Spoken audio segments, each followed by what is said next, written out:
கற்பிக்கும் உதவி பேராசிரியர்கள் பணியினை முறைப்படுத்த சிறப்பு தேர்வு ஒன்று நடத்தப்பட வேண்டும் என மேலே வாசிக்கப்பட்ட 4வது கடிதத்தில் கூறியுள்ளது.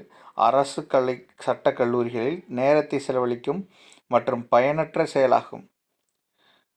மேலும் அரசு ஆணை முதல் மற்றும் 2வது மேற்கோள் குறிப்பிடப்பட்டுள்ள நிபந்தனைகளுக்கு உட்பட்ட விண்ணப்பதாரர்களின் சேவைகளை உடனடியாக முறைப்படுத்தலாம். அதன்படி 5 உதவி பேராசிரியர்கள் மற்றும் அரசு கலைக்கல்லூரிகள் மற்றும் அரசு பயிற்சி கலைக்கல்லூரிகளில் 621 தற்காலிக உதவி பேராசிரியர்களை நிரந்தரமாக நியமிப்பதற்கு தமிழ்நாடு அரசு பணியாளர் தேர்வாணையம் ஒழுங்குமுறை சட்டம் 1954 விதிமுறைகள் 16(b)யின் பிற்பகுதியின் கீழ் ஆணையம் ஒப்புதல் அளித்துள்ளது. சட்ட கல்லூரிகள் இணைப்பு 1, 2 மற்றும் இவை உடல் தகுதிகளுக்கு உட்பட்டவை. இந்த வரிசையில் 2இல் காணப்பட்டு குறிப்பிடப்பட்டுள்ள 16 விண்ணப்பதாரர்களின் நியமனத்திற்கு ஒப்புதல் அவர்களின்